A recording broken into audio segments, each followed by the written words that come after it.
you know what really grinds my gears? Oh, wait, Cappy Barsky already made that joke?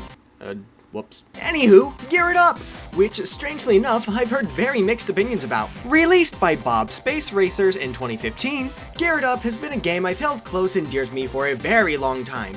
Yep, this makes me a Geared Up glazer, and I will continue to glaze this game until I die. Now, Bob Space Racers isn't a name you hear every day, probably because they don't make arcade games as often as they used to. And a matter of fact, Geared Up seems to be their one-hit wonder, unless you count Big Dog Pounder, which I'm pretty sure gave everyone nightmares because look at this thing! But getting back on topic, taking a quick look into the game's manual can show us that this is yet another 100% skill-based game. Let's go! I've had people swear in their lives that this game is rigged, which I can't really blame them when the bonus wheel does this.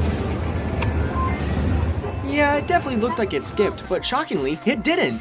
The timing on the jackpot is tight, but if you take the time to learn, you can consistently hit this jackpot. And the best part, 99% of these are configured the exact same. Meaning, once you learn how to win on one of these, you can practically win every other copy you see in the wild, which makes this a pretty funny party trick when you bring your friends to the arcade with you.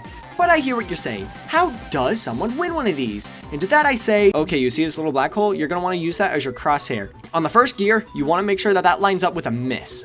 For the second gear, you want to aim for the up, mostly the first one, but both seem to work most of the time. On the third gear, aim for miss again. If all's done well, you should be on the bonus wheel, and you're going to want to aim right here, next to the 120, or sometimes 130 for some copies. And if all is done well, voila! Easiest 500 tickets of your life. And better yet, there isn't a mechanic stopping you from doing this over and over and over again. The highest amount of jackpots I have gotten on this thing in a row, back to back, is 11. I'd like to see you guys try to beat that. In terms of style, I've always been a huge fan of Bob Space Racer's work, as it really gives off late 90s CGI vibes, or wacky promo as some people call it. On that note, you may have very obviously guessed my autistic fluffy little butt is a huge sucker for anything that involves flashing colors, but some of you may have not guessed that I'm also a big fan of anything that relates to marble runs.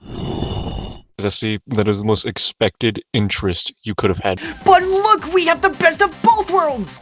I can promise this looks a lot more interesting than staring at a random TV screen. Or, at least, to me. I can't really speak for everyone. As you can very obviously tell, I hold this game very dear to me, and as the geared up glazer I am, hot take or not, I'm giving this an SS. Not just cause getting the jackpot is faster than other games like Pop the Lock, but also, dare I say, easier? Point being, if I ever find one of these in the wild, you better believe I am going to milk this thing dry. If you have any more suggestions on games you want me to cover next, feel free to let me know over a YT. Speaking of which, thank you guys for 500 subscribers! I know I've been a bit slow with uploads, and lives, especially as of recently, has been lifing, but your guys' legitimate interest and patience seriously warms my heart.